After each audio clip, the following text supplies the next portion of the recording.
also did pictures for Jill Dando. Now, most people will not have heard of Jill Dando, especially in America, but she was a spectacularly good UK TV presenter on the BBC. She hosted a show called Crime Watch, ironically.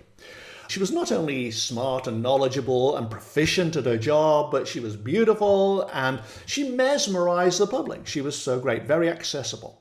And then one day, suddenly, out of the blue, she was murdered on her front doorstep in southwest London. That day in April 1999, a friend of mine who lived a few doors away on the same street from Jill Dando called me and said, I can't get out of my house. The police are here and they're interviewing everybody and the street is taped off.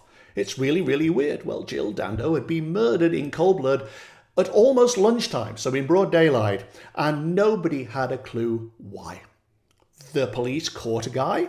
He went on trial. He was convicted, but the conviction was overturned on appeal. And so really it's still a mystery. And Netflix is now putting out a 3-part series about Jill Dando and her murder. And I thought, wouldn't it be interesting, / helpful even maybe, if I were to go into her energy and see what her crossover was like. And when I did, she was simply falling at great speed. It was like somebody had just pushed her off a cliff. And I thought, I wonder if I can go back in the pictures to earlier, before that falling off the cliff thing happened. And when I did that, she was walking along an upper level with a certain amount of jauntiness. There was nothing suspicious about what was going on at all. She was simply going about her day. She was about to get married, by the way, to the Queen's gynecologist. So she didn't actually live at the house most of the time. It was just one day when she went there. And she was walking along just fine. Then the path in the pictures took a step down. And I sensed fear. It's almost like she parked her car down the street, because it was a very difficult street to park on. There's always jams of cars everywhere. And it's almost like she got out of a car, started walking towards the house, and sensed that somebody was following her. There was fear here. And suddenly she was at a lower level and walking along. She may have sped up, possibly, because as I looked at the pictures, a little trough, a little groove formed.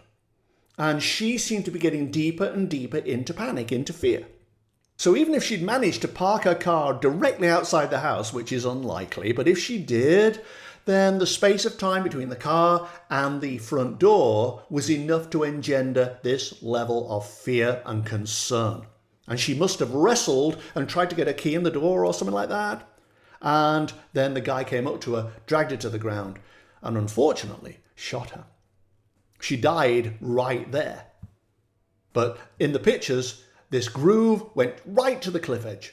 And that's when she fell down. And ended up ejected into that metaphorical cave I always see, where she lay on her back, almost like clutching her chest, completely perplexed, but still panicked. It's like, what was that? What was that? What happened? It's almost like having a concussion and coming around and going, where am I? What happened just now? That sort of thing. And she just lay on the floor of the cave and tried to get her mind in order, her consciousness in order. So I don't think it was just her going up to her front door and then a guy springs out of nowhere and grabs her. I think she had a real strong sense that she was being followed, or somebody was watching, or somebody was approaching, and it caused her to worry and then to panic and try to get into the house, and that's when he attacked. I mean, interesting, but incredibly tragic. She was so talented and so brilliant at her job.